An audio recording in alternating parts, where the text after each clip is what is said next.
কৈলাসহরের এক যুবক আসাদ মিয়া সে তার সামাজিক মাধ্যমে বিরোধী পাকিস্তানদের সমর্থনে বিভিন্ন গুণগান গাইছে।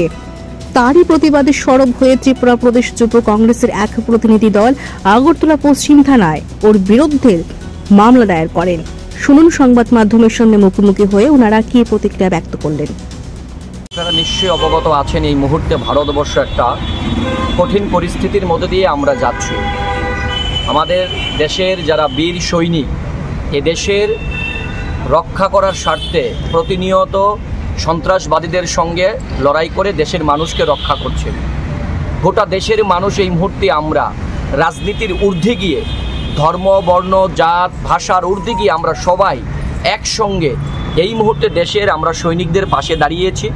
সৈনিকদেরকে মনোবল চাঙ্গা করার জন্য, সন্ত্রাসবাদীদেরকে যাতে উচিত জবাব দিতে পারে, যারা সন্ত্রাসবাদীদেরকে মদত দেয় যে রাষ্ট্র বা যে দেশ, সেই দেশের বিরুদ্ধে যখন আমরা ঐক্যবদ্ধভাবে লড়াই করছি, ঠিক ওই মুহূর্তে আমাদের ত্রিপুরা রাজ্যের কৈলাসহরের একটি ছেলে আসাদ মিয়া নামে, সে তার সামাজিক মাধ্যম ফেসবুকের মধ্যে পাকিস্তানের সমর্থনে একটি তার মতামত সে ব্যক্ত করে।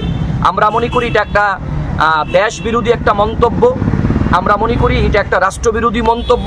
কারণ ভারতবর্ষ থেকে এই মুহূর্তে ভারতবর্ষের মানুষের প্রাণ যে সন্ত্রাসীরা নিয়ে যান, তাকে যখন ভারতবর্ষের সেনাবাহিনী যখন জবাব দিচ্ছে, গোটা দেশের মানুষ যখন আমরা এই মুহূর্তে রাজনীতি ভুলে গিয়ে, আমরা ধর্মবর্ণ ভুলে গিয়ে সেনাবাহিনীর পাশে দাঁড়িয়েছি, রাষ্ট্রের সবাই আমরা একসঙ্গে সন্ত্রাসবাদের মোকাবিলা করছি, ঠিক ওই মুহূর্তে আমাদের রাজ্যে, আমাদের ভারতবর্ষ থেকে কেউ পাকিস্তানের গুণগান গাইবে, পাকিস্তানের পক্ষে কেউ মন্তব্য দেবে, সেটা আমরা কোনোদিনও আমরা ভারতবাসী হিসেবে এটা মেনে নিতে পারি না।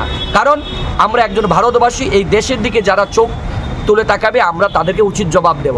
আমরা দেখেছি কৈলাসহরের একটি ছেলে আসাদ মিয়া, সে তার সামাজিক মাধ্যমে লিখেছে, যারা বলেছে পাকিস্তান পুরো ধ্বংস বা মানচিত্র থেকে মুছে ফেলা হোক, তাদের মতন মূর্খ অপদার্থ খবিশ আর কেউ হতে পারে না। তার এই লেখার মাধ্যমে সে প্রমাণ করতে চেয়েছে সে পাকিস্তানের পক্ষে আছে, সে পাকিস্তানকে সমর্থন করে এবং সে পাকিস্তানের সমর্থনে তার সামাজিক মাধ্যমে তার বক্তব্য দিয়েছে। এই নিয়ে আজ আমরা ত্রিপুরা প্রদেশ যুব কংগ্রেসের একটা প্রতিনিধি দল আমরা আগরতলা পশ্চিম আগরতলা থানাতে এসেছি।